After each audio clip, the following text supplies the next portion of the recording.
नमस्कार साथियों, गुरुकुल धाम के इस डिजिटल प्लेटफॉर्म पर आपका स्वागत है। मैं Rabbani Bhati, faculty of geography, आपके साथ विश्व के भूगोल को चर्चा कर रहा हूँ।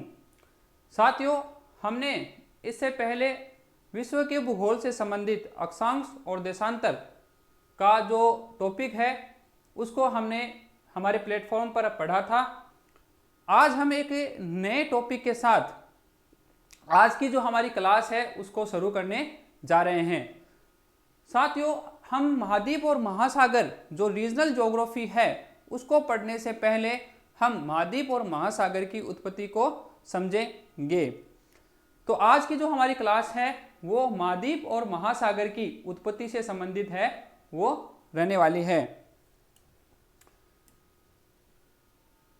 आज जो हम पढ़ेंगे उसमें जो सबसे सर्वमान्य जो सिद्धांत है वो निकल के आता है वेगनर का महाद्वीपीय विस्थापन सिद्धांत। यानी महाद्वीप और महासागर की उत्पत्ति से संबंधित जो सर्वमान्य सिद्धांत है वो किसका है? वेगनर का सिद्धांत है। वेगनर ने महाद्वीपीय विस्थापन का सिद्धांत दिया था। वेगनर एक जर्मन जलवायुवेत्ता था जो विश्व के विभिन्न जलवायु प्रदेशों पर अध्ययन कर रहा था। उस समय जब उसने अलग अलग महाद्वीपों के तटों के ऊपर समान प्रकार की वनस्पति, समान प्रकार के जीव जंतु जब उसे मिले, तब जाकर वेगनर ने विस्थापन से संबंधित है वो अपने विचार है वो प्रस्तुत किए थे। सबसे पहले वेगनर ने अपनी इस थ्योरी को 1912 के अंदर इसे प्रतिपादित किया था। वेगनर ने अपनी थ्योरी के अंदर दो आधार लिए थे। जो आधार लिए थे वेगनर के अनुसार संपूर्ण ग्लोब के ऊपर कार्बोनिफेरस काल तक सभी स्थल खंड है वो आपस में जुड़े हुए थे। यानी वेगनर ये कहता है कि कार्बोनिफेरस काल तक सारे के सारे जो स्थल खंड हैं, कार्बोनिफेरस काल तक सारे के सारे जो स्थल खंड हैं वो आपस में जुड़े हुए थे।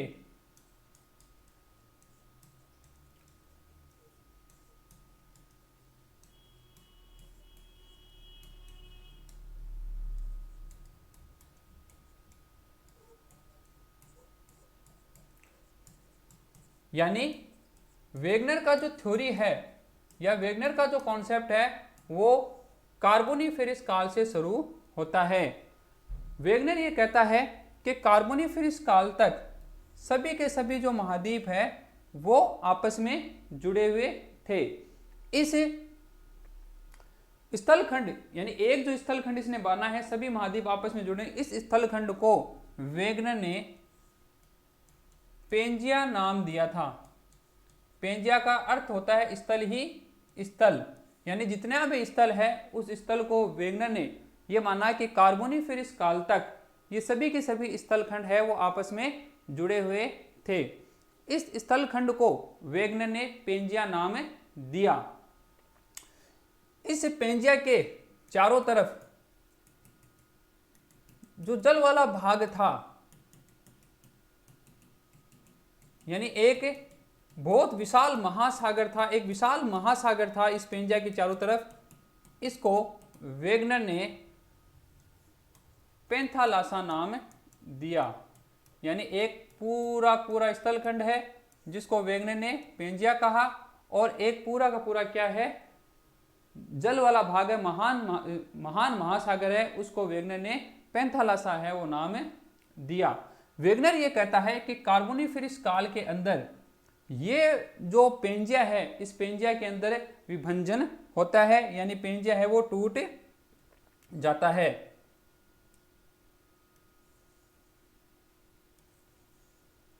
इस पेंजिया के टूटने से इस पेंजिया के दो हिस्से हैं वो हो जाते हैं।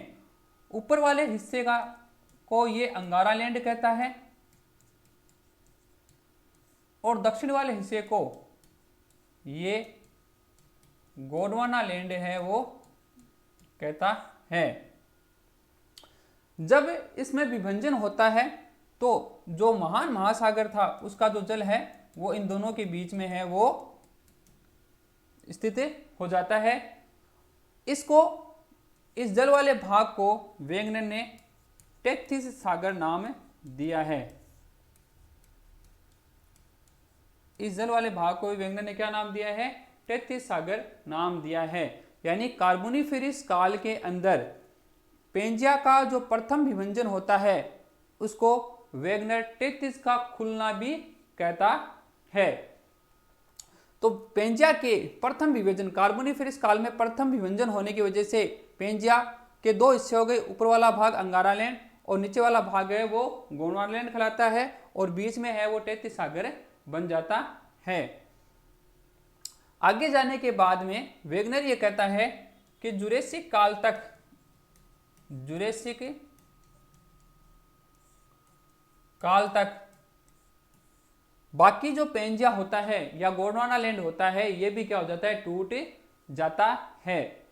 वेगनर अपनी थ्योरी में आगे ये कहता है कि इस पर दो प्रकार के बल है वो लगते हैं।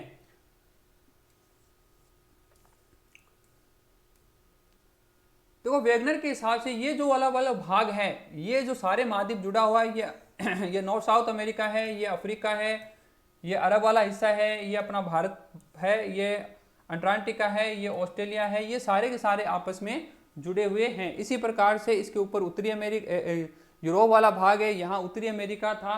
तो ये सारे के सारे स्थलखंड है वो आपस में जुड़े हुए थे। इस पूरे स्थलखंड को इसने पेंजिया नाम है वो दिया था।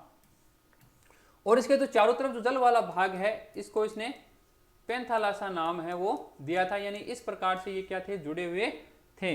यानी वेगनर ये बताता है कि उस समय जब पेंजिया वाला भाग था उस समय ये वाली स्थिति थी। यानी ये पेंजिया है जिसमें south America, Africa, Antarctica, India, north America, Eurasia ये सब आपस में क्या हुए? जुड़े हुए हैं।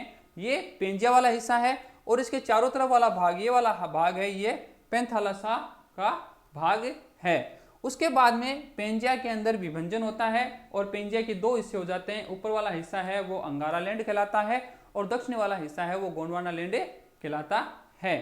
उसके बाद में जो ये वाली स्थिति बनी है, ये कैसे बनी? वेगनर ये कहता है कि इस पेंच दो प्रकार के इस पर क्या लगते हैं? बल लगते हैं। दो बल लगते हैं। एक तो बल लगता है वो लगता है ज्वारीय बल और जो दूसरा बल लगता है वो लगता है गुरुत्वाकर्षण बल या परिवहनशीलता बल। इन दोनों बल की वजह से महाद्वीप का कुछ हिस्सा है वो उत्तर की तरफ प्रवाह करता है। यानी प्रवाह कौन कौन सी दिशा में हो रहा है? तो कौन कौन सी दिशा में प्रवाह हो रहा है वेगनर के अकॉर्डिंग? तो दो दिशा में उत्तर में प्रवाह हो रहा है। एक उत्तर की तरफ प्रवाह हो रहा है और कुछ हिस्सा है वो दक्षिण की तरफ प्रवाह करता है, पश्चिम की तरफ प्रवाह करता है। यानी कुछ हिस्सा है वो उत्तर की तरफ प्रवाह करता है और कुछ हिस्सा है वो पश्चिम की तरफ प्रवाह करता है। जैसे यूरेशिया वाले भाग का और उत्तरी अमेरिका वाले भाग का उत्तर की तरफ प्रवाह होता है। भारतीय प्रायद्वीप भी उत्तर की तरफ ही प्रवाह करता है। दक्षिणी अमेरिका वाला हिस्सा है वो पश्चिम की तरफ प्रवाह करता है, जिसकी वजह से इन दोनों प्रकार के बल और इन दोनों प्रकार के प्रवाह की वजह से महाद्वीप और महासागर है वो वर्तमान परिस्थिति में पहुंच पाते हैं। यानी जो वर्तमान जो स्थिति बनी है ये पहले वाली स्थिति थी वेगनर के अकॉर्डिंग और ये वर्तमान स्थिति है। तो इन प्रवाह की वजह से उत्तर की प्रवाह की वजह से यूरेशिया बनता है। यूरेशिया के बाद में उत्तरी अमेरिका बनता है। भारतीय प्रायद्वीप उत्तर की तरफ जाकर जब यूरेशिया खंड से टकराता है तो टकराने की वजह से वलन की क्रिया होती है और 33 जो भूसन्नति है इसके अंदर वलन पड़ते हैं, जिसकी वजह से हिमालय पर्वतमाला की उत्पत्ति होती है। और प्रवाह की वजह से यूरोप महाद्वीप, एशिया महाद्वीप, उत्तरी अमेरिका महाद्वीप का क्या होता है? निर्माण होता है। और भारत के जो दक्षिण वाला हिस्सा है इसमें हिंद महासागर का निर्माण होता है। उसी प्रकार दक्षिण अमेरिका का पश्चिम की तरफ प्रवाह होने से जो बीच वाला हिस्सा है इसमें अटलांटिक महासागर का निर्माण होता है। और पेंथालासा का जो शेष बचा हुआ भाग है वो पैंथालासा का जो शेष बचा हुआ भाग है वो प्रशांत महासागर है, वो बचता है। साथियों, ये सेकेंड ग्रेड में एक बार प्रश्न भी आया हुआ है कि पैंथालासा का जो बचा हुआ भाग है या पैंथालासा का अवशेष है वो कौन सा महासागर है, तो पैंथालासा का अवशेष है वो प्रशांत महासागर है। इन दोनों पूरे थ्योरी को लगने के बाद में जो वर्तमान हमारे सामने जो परिस्थिति बनती है वो इस प्रकार की बनती है कि वर्तमान में हमारे पास 7 महाद्वीप और 5 महासागर की स्थिति है वो है। इन सभी महाद्वीपों को हम एक एक कर हम प्रादेशिक भूगोल के रूप में अब इनको हम यहाँ पर पढ़ने वाले हैं। तो 7 महाद्वीप कौन कौन से बनते हैं? ये उत्तरी अमेरिका है, ये उत्तरी अमेरिका है, ये दक्षिणी अमेरिका है,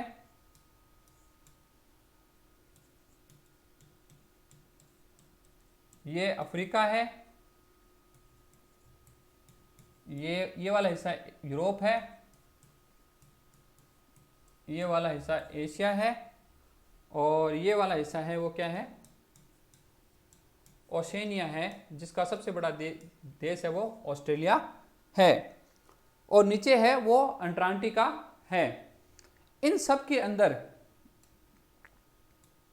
जो बीच वाले हिस्से में महासागरों का निर्माण होता है, जैसे उत्तरी अमेरिका, ग्रीनलैंड और यूरेशिया के जो भाग है, इसके ऊपर वाले भाग के अंदर आर्कटिक महासागर है।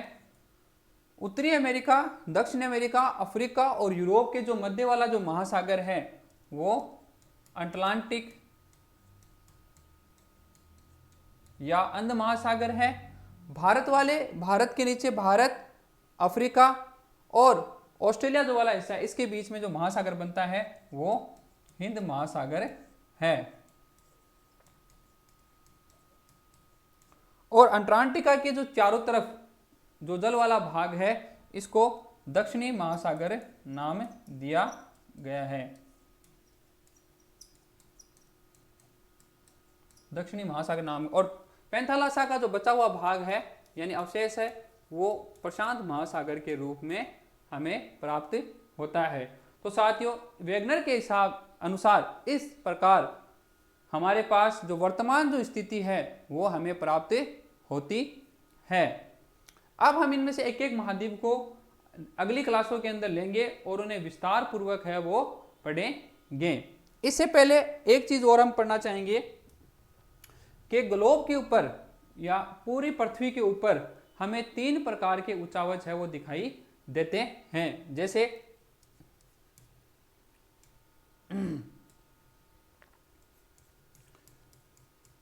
प्रथम श्रेणी के उच्चावच,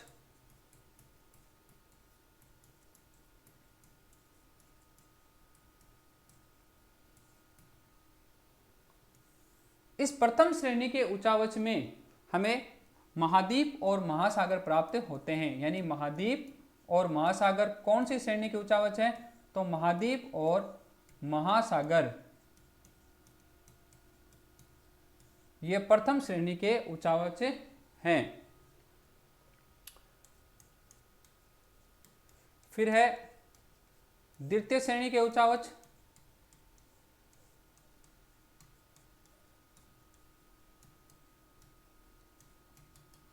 इन महाद्वीप और महासागर के ऊपर विद्वान पर्वत, पठार, मैदान, कटक, ये जितनी भी हमें चीजें दिखाई देती है ये जितनी चीजें हमें दिखाई देती है ये द्वितीय श्रेणी के उच्चावच है। यानी द्वितीय श्रेणी के उच्चावच में पर्वत,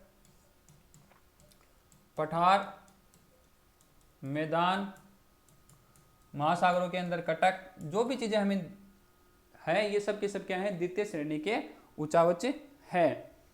इन द्वितीय श्रेणी के उच्चावच के अंदर अपक्षय और अपर्दन की क्रिया होने की वजह से तृतीय श्रेणी के उच्चावच है वो बनते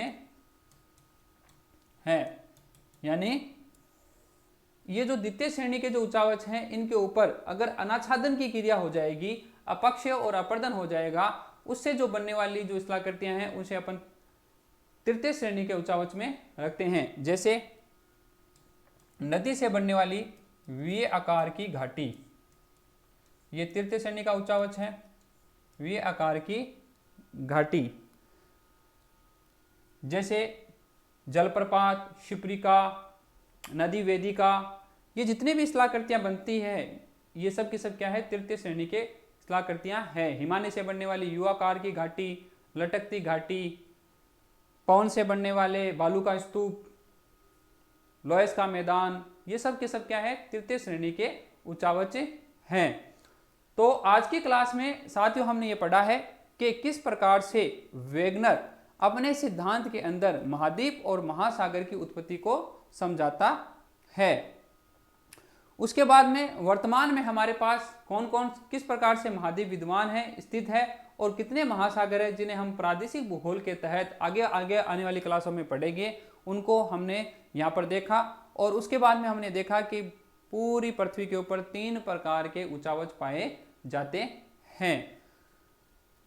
साथियों, अगर आपको हमारी ये क्लासें हमारे इस प्लेटफॉर्म पर अगर आपको अच्छी लग रही है, पसंद आ रही है, तो आप हमारे YouTube चैनल को सब्सक्राइब कीजिए, आगे से आगे अपने मित्रों को शेयर कीजिए ताकि ज़्यादा से ज़्यादा लोगों तक इसका फ़ायदा है वो पहुँच सके। इसके अलावा आप हमारे गुरुकुल धाम ऐप को भी क्या कर सकते हैं, डाउनलोड कर सकते हैं। इस गुरुकुल धाम ऐप के ऊपर आपको हमारी जो सभी क्लासें हैं, वो सारी की सारी क्लासें हैं वो आपको मिलेगी, जो हम YouTube पर पढ़ा रहे हैं या अन्य जो सर पढ़ा रहे हैं, गुरुजन पढ़ा रहे हैं, वो भी आपको मिलेगी। इसके अलावा आपको यहाँ पर विश्व के भूगोल के रूप में एक अलग से कोर्स है वो उपलब्ध करवाया गया है, जिसमें आपको जितनी भी क्लासें हैं वो क्लासें मिलेगी। साथ ही साथ कंप्लीट है वो नोट्स है वो मिलेंगे, हस्तलिखित नोट्स मिलेंगे, टॉपिक वाइज आपको इसमें टेस्ट सीरीज मिलेगी, सैंपल पेपर मिलेंगे आपको, और लाइव और रिकॉर्डेड क्लासें हैं वो इसके अंदर आपको मिलेगी। इसकी फीस हमने सिर्फ नामात्र की रखी है, 299 रुपये के अंदर आप आने वाली आगामी भर्तियों में, जैसे RS है, सेकेंड ग्रेड है, ये जो भर्तियां हैं जिसमें विश्व भूगोल का जो पोर्शन लगता है उसको आप आराम से है वो पढ़ सकते हैं। धन्यवाद, आज के लिए इतना ही। मिलते हैं अगली क्लास के अंदर, जिसमें हम विश्व के भूगोल से संबंधित हम सभी महाद्वीप क्षेत्रफल के हिसाब से, जनसंख्या के हिसाब से उनको क्रम से पढ़ेंगे। उसके बाद में हम एक एक महाद्वीप को लेते हुए उसमें उसके भौतिक विभाजन, नदियाँ, मैदान, मरुस्थल और उसकी उपांत सूचनाएं, हर प्रकार की छोटी से छोटी सूचनाओं को हम इसमें पढ़ने वाले हैं। आज के लिए इतना ही साथियों। जय हिंद, जय भारत, धन्यवाद।